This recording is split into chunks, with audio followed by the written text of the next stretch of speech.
Hi everyone, welcome back. If you're new, I'm Sandy and I invite you to subscribe. Today's video I'm talking about some of my favorite tools and devices that I use when I am crafting and making junk journals. So first off, you can see here, we'll jump right into scissors. So these scissors, these are Fisker's brand scissors, and they are spring-loaded. And I loved using these for fussy cutting because I can easily cut around small little details very easily.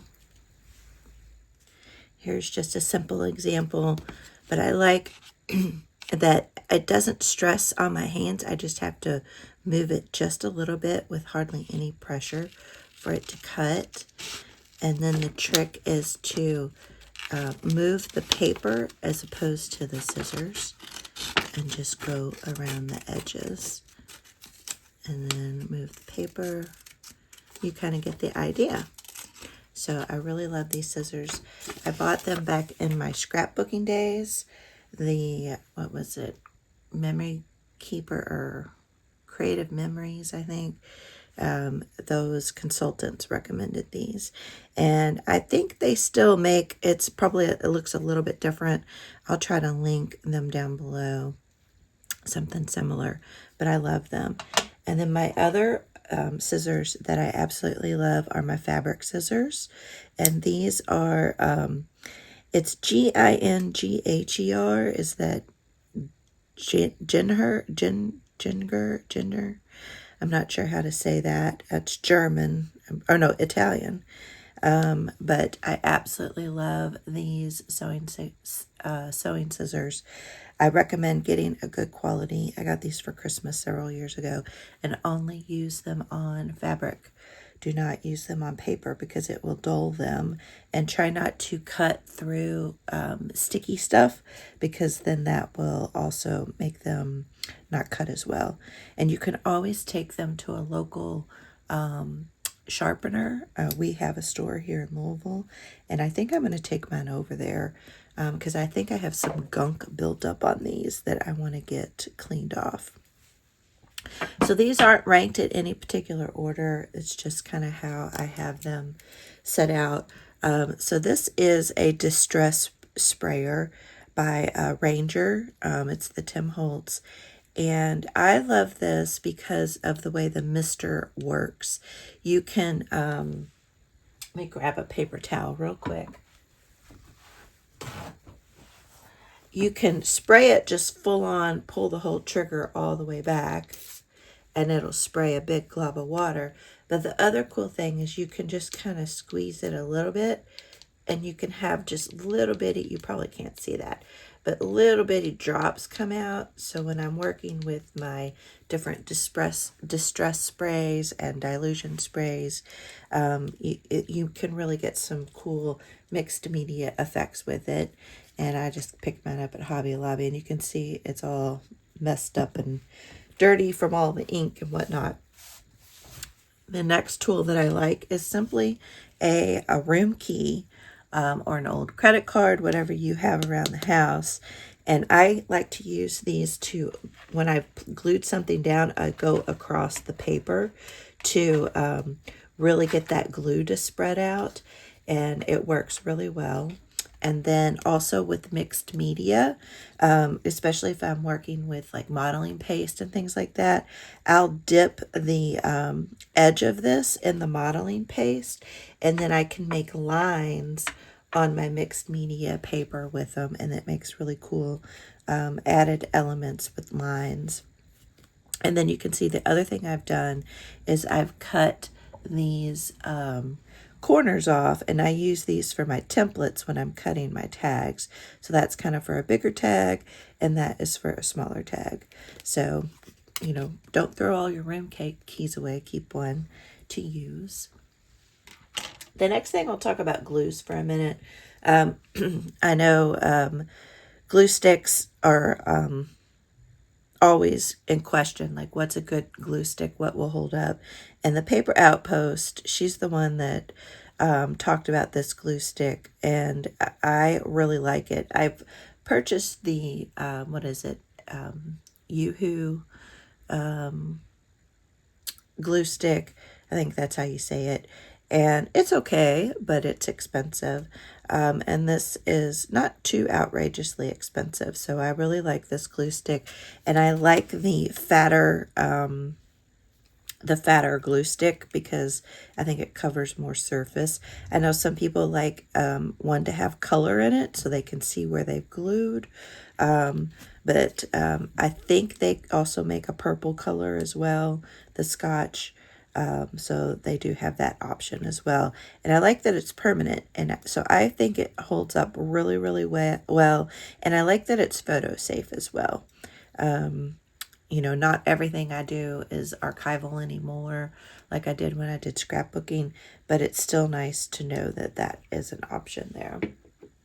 The next glue that I like is a reptile glue, and a Posh paper lady. She's the one that introduced me to this, and I think it's a great glue. It's a wet glue, and it's an all-purpose glue. You can use it on pretty much anything. It tells you here, wood, glass, rocks, feathers, paper, cloth, like pretty much anything. I primarily use this with the paper glues. Sometimes I'll use it with lace, but most of the time I'll use my Fabri-Tac glue. But I love this glue. I think it's really good. And the other fun thing that I really like are these cute little, and I'll link all this stuff down below, but I bought these little bottles because the reptile glue, it's a fairly big hole, and sometimes I just need a little bit of glue when I'm working with little things. And so I purchased these. It came with I think it was like a pack of 20, something like that. And I like the precision tip on here, and sometimes it might get clogged, but I just put a straight pin down in there and unclog it, and as long as you put this little lid back on, it does pretty good of not getting clogged. But I really like that. And then Fabri-Tac glue is my other go-to when I'm working with a lot of fabrics or doing my binding for my journals. Because it's such a strong glue and works really well with fabric and leather and things like that. So I like that glue a lot. And then moving out of the glues, this is an oldie but a goodie. So if you don't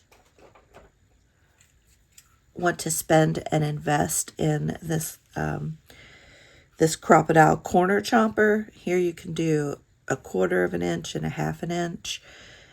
Just a simple little punch like this is perfect for making corner rounders. So I go to this more than I go to the other corner rounder. So I really think this is a great inexpensive way to round your corners. Another one of my favorites is this glue gun. It's the Lily Surebonder glue gun. And the things that I like about it are that it's cordless. So once you've heated it up and it's been heated up, you can take it off this base and it'll stay hot for about 2 minutes, which is kind of nice, but it easily sits on this base. So it's not laying on your craft table and putting glue everywhere. It's not touching things and burning holes into things. So I like this really easy stand that it comes with. And then you also can take the plug out of here if you don't want to use the stand, and you can plug it into this right here. And so then you can just use it like that if that's kind of how you're used to working. So it's a pretty versatile glue gun. They don't have this Lily version, I don't think, anymore, but Surebonder still has this exact same design and model. It'll just be a different color. And the other thing that I really like is its tip. There's glue dried on there, so it's hard for you to see, but the tip is a nice small tip as well, precision tip, because a lot of times we don't need a big bulky glue gun tip. So I really like this glue gun. I also have the Ryobi cordless glue gun. But to me, that's like for big, meaty projects. Like if I'm working on wood projects or wreaths, you know, big things, decor things around the house. And that glue gun comes in really handy there. The next tool that I really use all the time is this little guy. And I pick these up at the Dollar Tree. They come in a package of 3. And they're just little finger savers. And I'll use them when I'm working with hot glue. But the other thing I love is with the Fabri-Tac glue, I like to spread the Fabri-Tac glue out before I put my fabric down so that there's less bleed through or spots of glue that you see on the fabric. And this thing works great spreading that glue out because I don't like using my fingers. I like to kind of protect and use that for this. So these are great and really inexpensive. My next probably favorite thing is Vintage Photo. I have several different Distress Oxide inks, but I go to Vintage Photo probably 95% of the time. And I love the little foam blending brushes. I resisted buying these. It's like, I don't need these. I can make my own with wine corks and then just put the foam on top of the wine cork. But I went ahead and broke down, and I think I have like 3 or 4 of these. You know, some people buy one of these for every color. I don't think that's necessary because these pull off very easily and you can swap out the colors. And then I need to grab my next favorite thing. It is very new, but I'm very pleased with it. So this is the, kind of put it diagonal. Can y'all see that? This is the Tim Holtz.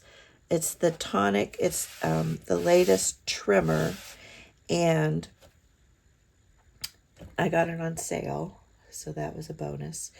But it comes with 2 blades. Here's the 2 blades. And it also comes with a scorer. And I've been using this other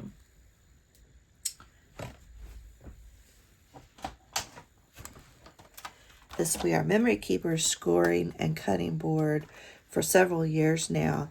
And I can't find the little blue blades that this used to come with. I can't find them anywhere. I've been trying to find them.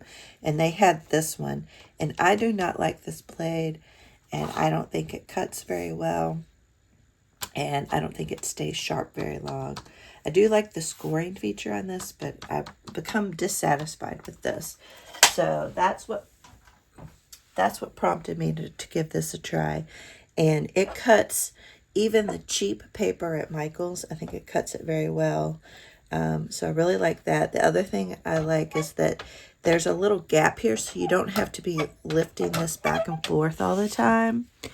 And you just slide whatever it is you want to cut under there like that and line it up. And then you press down and cut. And it cuts so nicely. But then I also like that it has the scoring feature. And these pop out super easy. And then you just put the score blade in there and use it to score. And I like all of the different little size measurement grids on here, and it even has some over on this side. So if you're cutting just something little tiny, you can use them. And then it also has the extendable little arms that come out up to 12 inches. So those are my main crafty tools that I like and that I use pretty much every time I'm in the craft room. I highly recommend them, and hope that kind of gives you, if you're new to junk journaling, it gives you some ideas. So none of them are super outrageously expensive. I mean, these sewing scissors are pricey, but the rest of the items really aren't that expensive. So you can kind of get going. at a fairly reasonable price. And this will do probably 95% of the things that you want to do with junk journals. You can do that with these tools right here. So I hope y'all find this helpful. I also plan to do kind of a top storage products, storage containers, if you will. I'll do a video on that. And then I might also do one on my top ephemera, maybe, or junk journal materials or something like that. So keep an eye out for those. If you're new, subscribe and hit that notification bell so you don't miss those videos. But I hope y'all find this helpful, and I will see you all in the next video. Bye.